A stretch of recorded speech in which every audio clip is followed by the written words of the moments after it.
Hello! Several of my subscribers have been asking for a new machine wool applique quilt project, and today we're going to start one I think you're going to like.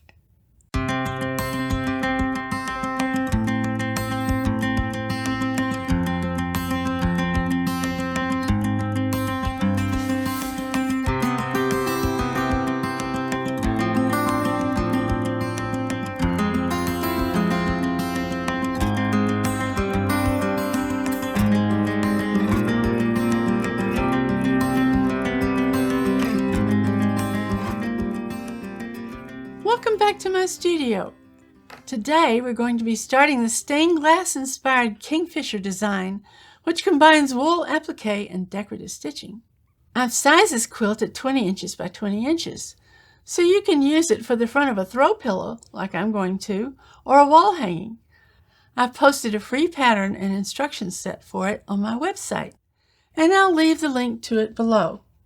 In this project, I'm going to demonstrate a couple of new techniques to make it easier.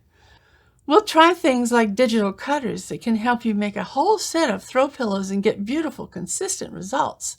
But you don't need special equipment to enjoy this project. You can mark, cut, and assemble it entirely with traditional methods. And I'll talk about that as well. And while I do my quilting on a Bernina Q20 sit-down long arm, there's no reason you can't quilt this project entirely on a domestic machine. Today, we'll get the appliques cut, placed, and sewn down. Later, we'll add to it with decorative stitching and quilting and finish the project off. Now let's get started. Start by downloading the pattern and assembly guide from my site and printing all of the pages of the main pattern itself. You can just use regular paper. Pick one piece that you want to start with, then take the piece that adjoins it and look where the design and grid lines stop. Use those to align your ruler and slice off the edge with a rotary cutter. Tape the two pieces together and repeat the process for the other pages, adding them in and taping them together, using the grid lines to help you align the pattern carefully. You'll need this regardless of how you want to mark, cut, and assemble the appliques. If you're going to mark and cut the applique shapes by hand, you may also want to print the pages marked reversed for manual cutting. Cut a piece of black wool 25 inches by 25 inches for the background and prepare it by fusing on a lightweight interfacing. This piece of boiled wool is pretty heavy, so for mine I use this Pellon 906F sheer weight as the interfacing, which really is practically sheer. I'm planning on cutting the wool felt applique pieces using a Brother scan and cut, so the wool sheets to cut them from must be sized to fit within the 12-inch by 12-inch lines of the cutting mat. Here I have some pieces that are 9 or 10 inches wide by about 12 inches long. You can get a pack of pre-cut wool or wool blend felts around this size with multiple colors over the internet if your local quilt store doesn't have them. You need a darker blue, a lighter blue, a white, a medium brown, and some small pieces of orange and gray.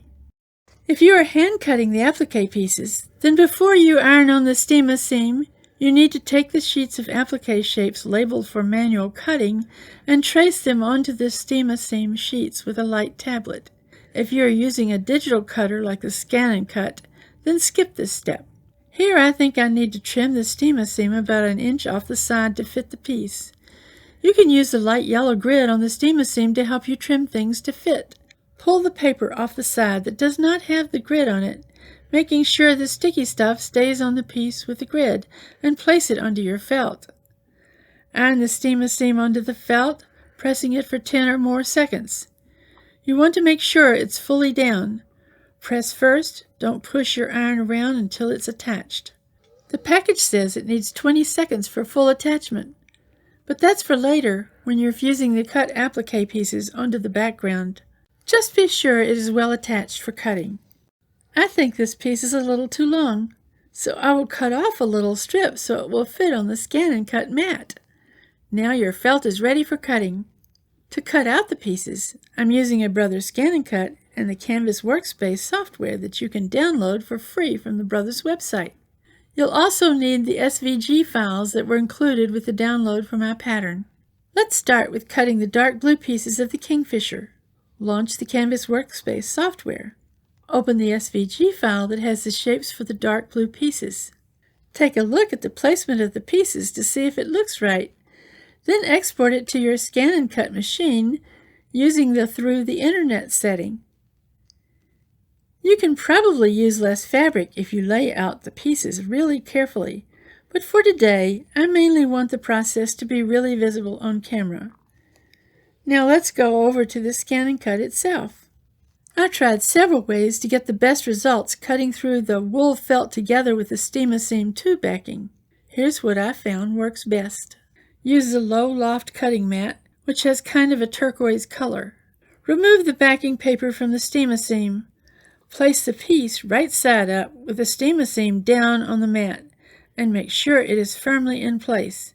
Your blank felt can't be larger than 12 inches by 12 inches because if it crosses the black frame on the mat, it won't recognize it, so trim it down if you have to.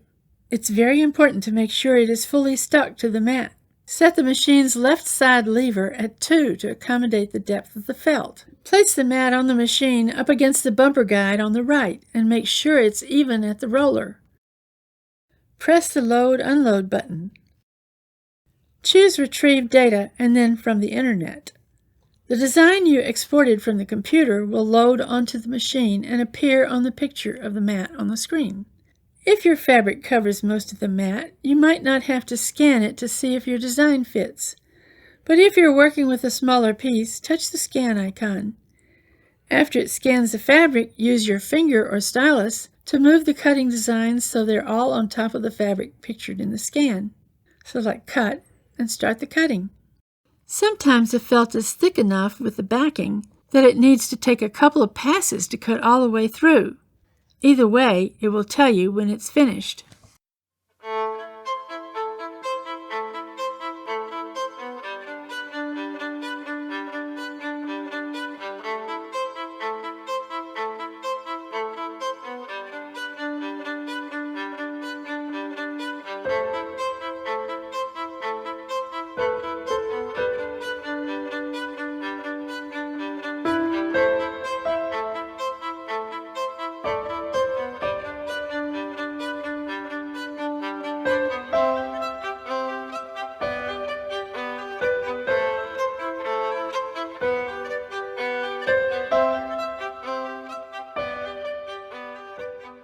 At that point, press Unload and it will release the mat. Carefully peel off the large outer piece and it will usually leave behind the perfectly cut applique pieces on the mat. Remove these, but be a little cautious on long skinny pieces, especially with felt. Use the spatula tool and it can help keep from pulling them out of shape. Now repeat the process with the file for the next set of applique shapes and the next color fabric until you have all the pieces you need. I like to keep them in a Ziploc bag until I'm ready to use them. I'm going to show you 2 ways to put the appliques in place. The first uses a small portable projector. I gave a quick demonstration of this in a YouTube short video, but today I'm going to walk you through all the details of making this work. There are a lot of ways to hang the projector, but I used a ceiling-mounted boom arm that I ordered from Amazon. There are a lot of different companies that make these, and they're pretty similar. You just want one that you can get out of the way when needed, but bring it down to a reachable height when you're using it. Use a small level to align the projector pointing straight down. If it isn't exact, you can use the keystone controls on your projector to adjust it, but the process will depend on your specific model. Focus the projector on your table. Connect the projector to a computer. Often you can do this wirelessly. Find the PDF file included with my pattern that's labeled for projection and open it in Acrobat Reader. It's just a copy of the overall pattern, but with white lines on black to make it easier to see. Put the printed copy of the pattern on the table and align the printed copy with the projected copy. Use Acrobat's zoom controls until the projected design is exactly the same scale as the printed design. It may help to align the images at one side of the pattern and then use the difference at the other side to judge whether the projection needs to be zoomed in or out.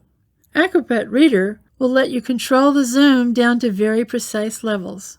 I usually find that setting it to the nearest 1/10% works just fine. Once you have it to scale, remove the printed pattern and put down your background fabric. Line it up so it's square with the projection and centered where you want. Take out the pieces of your applique and start sticking them down with the steamer seam. It's kind of like a jigsaw puzzle.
The boiled wool background piece I have is too thick to use a light table for marking.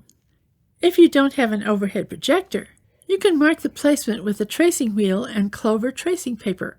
First, tape the pattern onto the background fabric so it is in the center and square to the edges.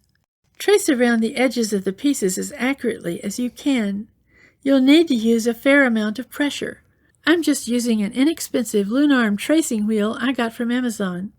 The tracing paper will work, but it isn't really designed for wool felt. There will be some places that are more difficult. You just need to try and get accurate lines over enough of the shape to place the piece correctly.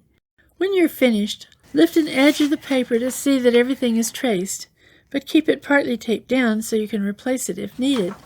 When you're happy with the tracings, remove the tape, the tracing paper, and the pattern, and place the pieces on where they belong.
Put the piece on an ironing board or slip an ironing mat under it.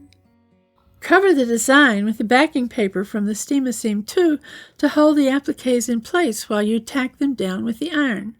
You also need to iron them down all at the same time, especially if you use the traditional traced markings, because the marks will disappear when ironed. It is important that the appliques get fully ironed in place, so turn it over and press it from the back once the pieces will stay in place. Now we're ready to stitch the appliques down, but let's take a break to talk about choosing thread. This isn't like decorative stitching, which we'll do later. You want the right colors to match your appliques, and I can give you some guidelines. But there's a lot of flexibility to use what you have on hand. For the bobbin thread on all of these, I'm going to use a regular black 60 weight polyester.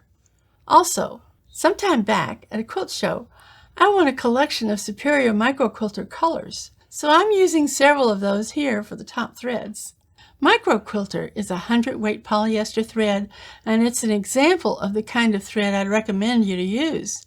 A lightweight thread, probably 60 to 100 weight. I'd suggest polyester, or maybe even silk. I'm using 100 weight silk for stitching down the bird's orange chest because the color I had matched so well. I'd probably stay away from rayon for this because it might break, or wool, which would usually be too heavy. By the way, if you haven't already, now would be a great time to subscribe to my channel, and I'd be grateful if you could hit the like button too. Subscribing is free, lets you know when I put out new videos, and helps me to continue to make them. With the threads chosen, I'm ready to start stitching the appliques down. I'm using my 20D foot with the dual feed engaged on the Bernina. If your machine doesn't have the dual feed, just use an open-toed embroidery foot. Use a blanket stitch. Here I'm using number 1329 on my Bernina 880. You should have the needle all the way to the right, and the inside edge of the foot will help you line up your stitching with the edge of the applique. I have narrowed the stitch width to 2.0 and set the length at 2.6. My top tension is set at 1.5, and the bottom is threaded for embroidery, which has a slightly tighter tension. The Steam-A-Seam 2 doesn't always seal felt completely down. As I near the turn, putting a little pressure on the pointy applique shape with a ballpoint awl helps keep it from lifting up as you stitch it. Just try not to hit the awl with the needle. I make the actual hard turn with the needle down and the foot hovering. When I can, I try and make the turn on one of the stitches where the needle is off the applique and over the background. It makes the stitches look more regular, but it isn't always possible.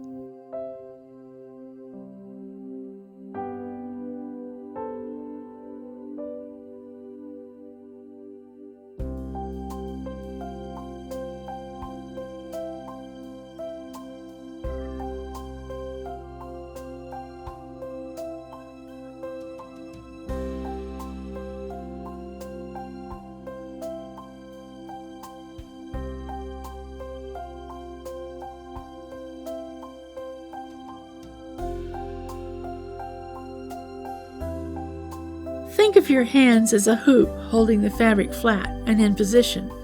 They can help you when you're maneuvering it around those curves.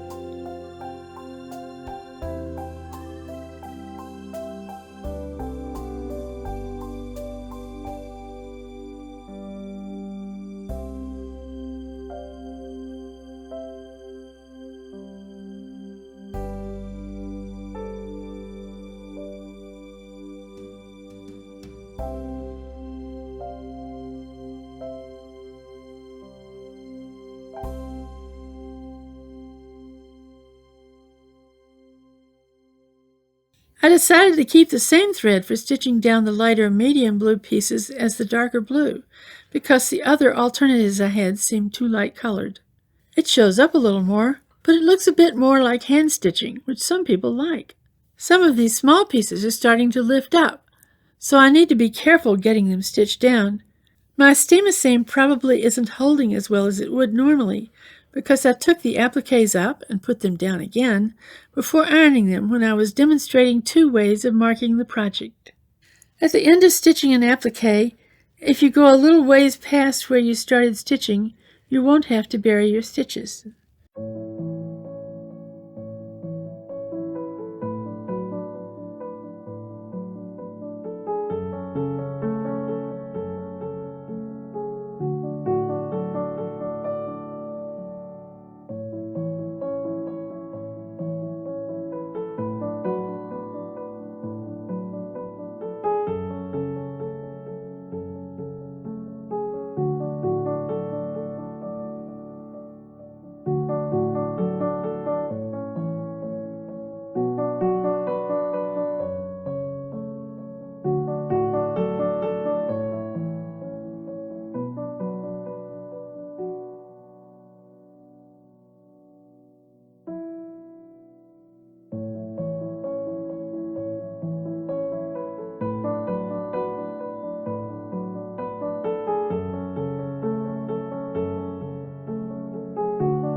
Off camera, I took the piece to the woolen ironing mat and ironed it upside down with steam to reactivate the glue on the steamer seam, and it worked really well. I also stitched down the gray bird's feet to make sure they didn't give me any problems popping off of the background. I have lowered the presser foot pressure a little. Every machine is different, but mine likes a setting at 38 or 39 when I'm sewing a double layer of wool felt.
For the white appliques, I'm using a cone of 60 weight bottom line.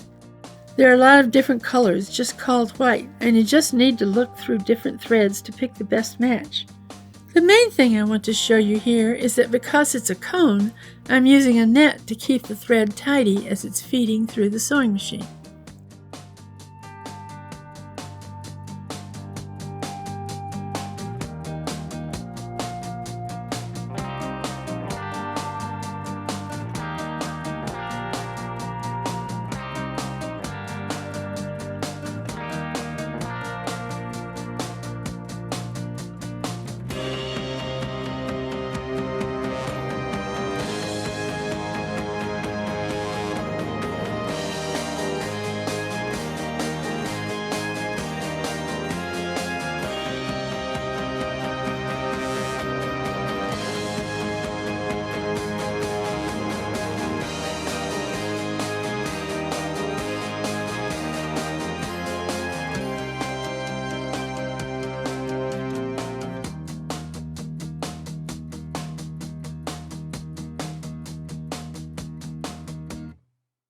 I hope you've enjoyed this first episode of my new wool applique quilt.